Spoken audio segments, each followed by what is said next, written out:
All right, people, we're live. We're back with another episode of Talkin Lost as we get ever closer and closer to the end. This time, Season 1, Episode 15, entitled Homecoming. It's another Charlie episode, albeit a very important one.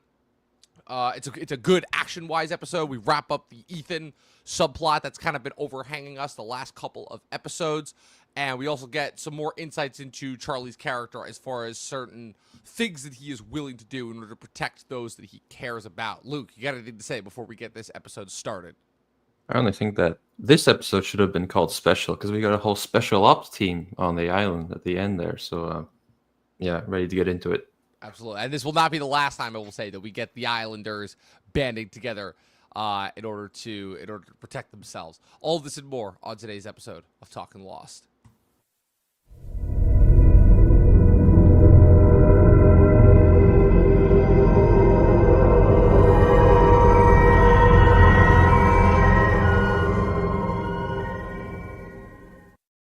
All right, it's been a little bit since the last time we podcasted, since we had that very successful Arcane drop, which somehow also caused, like, our last episode that we did on Talkin Lost to become our most viewed episode yet. So I guess that's a win right there. But we're back this week. Like I said, so just to give you guys, once again, another update as far as some housekeeping goes. We've got 3 episodes left after this week for 2024, and then we're going to take the last week off, and then we come back, and we're going to wrap Season 1 in the first month of 2025. So like I said, we're getting ever closer and closer to the end. We're past the halfway point. We already set up the raft, the construction of the raft, which Michael suggested in the last episode. You still have Boone and Locke going off into the jungle in order to figure out more about the hatch. And then also we had at the end of last episode the return of Claire to the camp.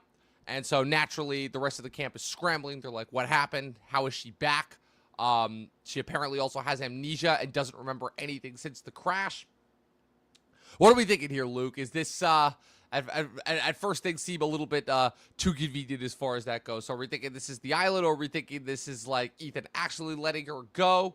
I mean, obviously it's revealed later on in the episode that Ethan did let her go because he figured that he would have a better chance of getting exactly what it is that he wanted. But, I mean, Just I feel like from our half, like that seems like pretty poor planning on Ethan's part, right? Like, why would he let her go in order to, or do we think she escaped here? Like, what do we think is happening?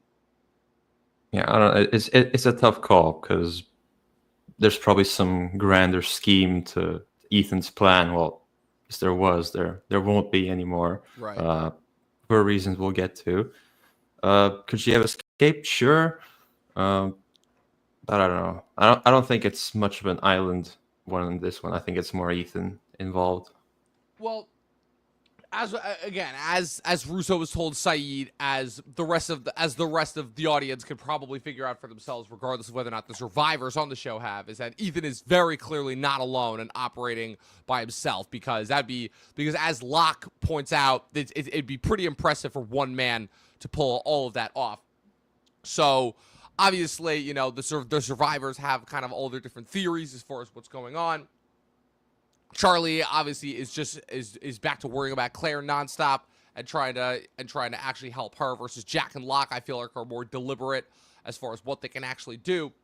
But obviously, the big thing that's established here is that is that Ethan, unfortunately, is still out there.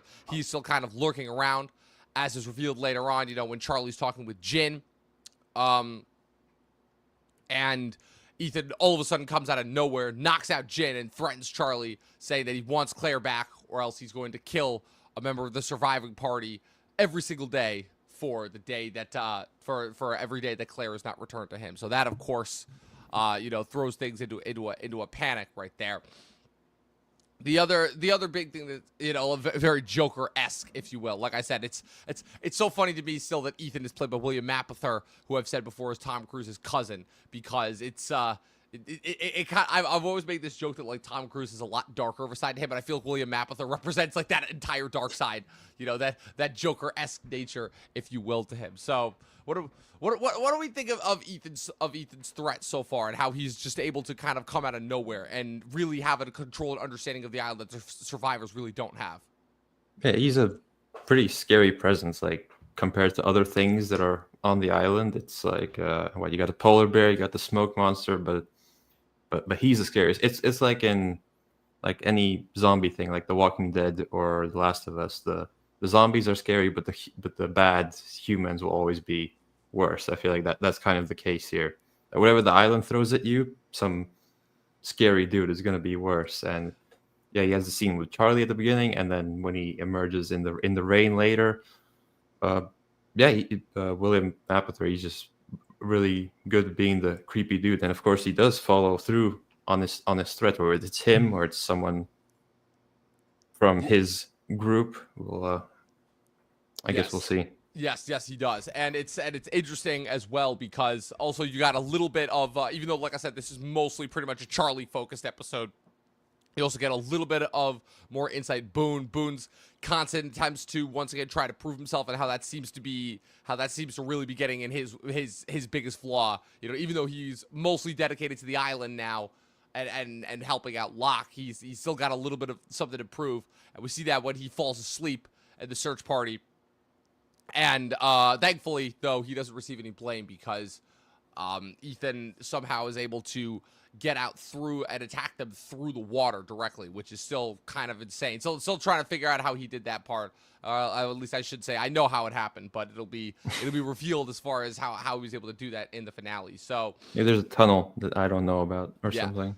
Yeah, naturally, Jack and Locke are concerned because once again, it's a thing of where Jack wanted to tell everybody. Locke is saying, okay, if we tell everybody, then everybody's gonna be completely panicked.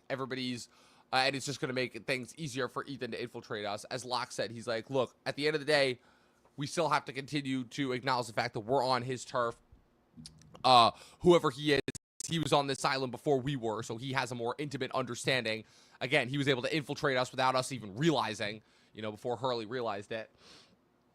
And but real quick, I want to talk about Charlie for a second because, obviously, like I said, Charlie, now that Claire's back, Charlie's insecurities about not being able to protect her the first time are completely driving him. But as we see in flashbacks, we get part 2. This is our first flashback with Charlie since The Moth, episode 6. And in that episode, we obviously saw that, Charlie's heroin addictions were kind of his driving force, is why he was on his plane in order to try and go and see his brother, who kind of drew him into that life before managing to successfully extract himself and pull himself out. But now we see he's in the throes of heroin addiction to the point where him and his friend are going around and trying to scam fellow bar patrons out of their heirlooms. And the original plan is for him to go seduce a wealthy heirloom with his history and drive shaft, steal some heirloom from her house and then sell it for heroin. But of course, naturally, he ends up actually falling for the mark and attempts to and so much so that he ends up meeting her father, who it turns out was also a former rock star, and ends up getting a job at his copy print company. Oh man, remember this? Remember when you could actually like make money as like a copy salesman? No, Oh, those were the days. I don't. Oh, those Actually. were the days.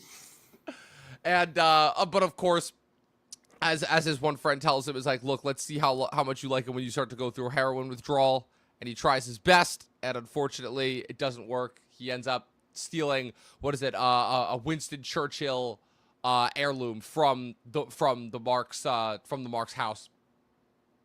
And of course, he finds out. He ends up having an incident where he vomits while supposed to be on a presentation. Very relatable, yes. to be honest. It is a lot more relatable than one would assume, if not for the fact that his skin is gray and clammy, and he clearly looks like he's going through withdrawal. And at the end, when of course she confronts him and is like, why? She's like, I understand why, you were doing what you were doing. You were just trying to steal so you could have money. But she's like, but the whole pretending to love me part. And he's like, I wanted to see if I could protect you.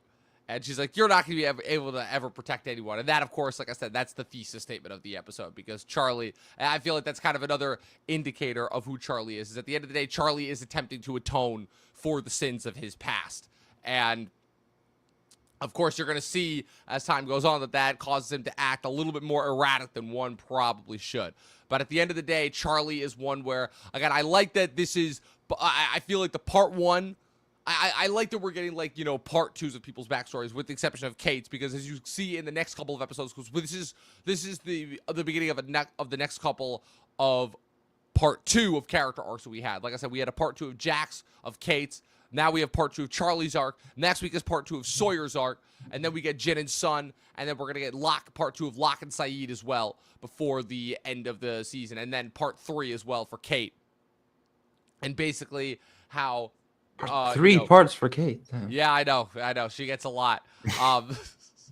We'll see. Hopefully it'll be better than the first 2. But, yeah. So, essentially, like I said, you have the first part, which is just basically like the character intro, kind of what got them on the plane. And then the second part reveals a little bit more about their character insecurity. You know, like I said, part 2 of Jack's arc in All the Best Cowboys Have Daddy Issues a couple episodes ago, I feel like was very much more telling as far as getting more so into his relationship with his father. And now this part with Charlie, like I said, it's showing that, again, he's insecure about his past. He hates the fact that he hurt so many people while he was in the throes of his addiction, and now he's trying to make up for that ultimately. And we see that obviously in the rest of this episode, where he's constantly being the one being like, it's funny how we're making all these plans around Claire, but we don't actually seem to be wanting to include her in any of this, especially considering the one that she was kidnapped, you know, and also the fact that, you know, since she still supposedly can't remember anything, an act that also Saeed's a little bit still questioning of. He's like, look, how much actual true amnesia, he even asks Jack, he's like, how many true amnesiac patients do actually meet? Jack's like, it's true, it's very rare, but again, she's been through a severe trauma, and we don't actually know what happened to her. So, obviously, once she finds out that she was kidnapped, she gets mad at Charlie. And obviously, she also notices that all the survivors are mad at her. So, of course, she quickly figures out that she's like, oh, they're mad at me because Ethan's after me. So, naturally... I enjoyed her scene with Shannon. He's like, Shannon, you're staring. She's like, yeah. Go. You go, girl. Yeah, that was pretty funny, especially considering that it's like, oh, of course, Shannon, the least likable, the most useless character. Of course, once again, she's the epicenter of all troubles here. But, so I thought that was funny. But, yeah, so finally this leads that Jack and Locke to begin to formulate more of a plan. They're like, okay, so we set up traps, we tried to go in the defensive, none of this works. So now, if we really want to catch him, we have to play into what's it called. We have to take things really onto his turf and the unexpected, which is they're going to use Claire as bait in order to try and lure him out, considering that that's who he wants. And Jack, of course, shows. What's it called? Finally, actually tying in Kate's useless episode from a couple episodes ago with the case. Jack shows Locke the buried case with the guns in it, and so they form their own little unit. They're bringing Locke, Saeed. They even managed to get Sawyer in on it too. Because of course Sawyer has a surprise gun that he's been of course stashing. He does. Of course he does. And even Sawyer's like, look, we may not see eye to eye, but at the end of the day, it is kind of an us versus them, and you kind of need all the help you can get. So. And then, of course, Charlie is against the idea, but Claire comes up and is like, look, ultimately, at the end of the day, it's my choice, and I don't want anybody else to get hurt on my behalf, so I want to do this. So I set up a stakeout for Ethan in the woods. It was full on Rambo. I was very excited for that. It was pretty cool, honestly. You know, you got Saeed stashed away in a tree, Locke, Jack, and Sawyer, and Kate hidden around. Locke has mud on his face, just like exactly full on native. It's awesome. It's awesome. Yep, and then of course Ethan seemingly comes in from out of the woods. He what's it called? He chases after Claire. Jack immediately chases after him, manages to get one up on Ethan, manages to get a little bit of revenge from Ethan absolutely beating the shit out of him a couple of episodes ago. They managed to knock him into submission. Sawyer points his gun at him, but before they can get any answers from him, several gunshots ring out, hit Ethan. Ethan dies. And Charlie's standing there with the gun. Charlie managed to get his revenge on Ethan as well. And, of course, after the fact, that Jack tries to talk to him and is like, well, it's like you were you thinking there? Like, what was going on? But Charlie brings up a very good point. He's like, do you really think he was going to tell us anything about anything that we wanted to know, ultimately? Like, he's like, at the end of the day, he's like, we have to protect our own, and I'm not going to let anything happen to Claire ever again with a maybe just a slightly menacing overtone there. So like I said, this is a new side of Charlie that we haven't seen before. This is a little more cold, a little bit more merciless. He finally kind of proved himself as far as being willing to be the one to get the job done, you know, in a way that maybe some of the other survivors were starting to overlook it. We're starting to overlook him. Also, I forgot to say, we also had the return of Vincent as well when Boone tried to run into the jungle the first time they were trying to protect it. When he heard, the infamous jungle rustling, and of course Vincent the dog comes out and just starts licking his face. So I thought that was a pretty good point. So like I said, pretty good episode, pretty action packed.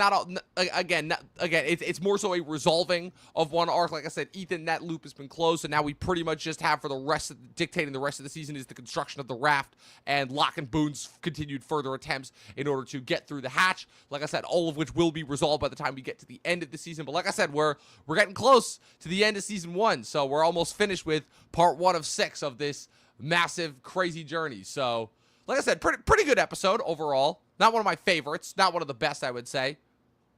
I'd say one of my favorite island episodes, the Charlie stuff.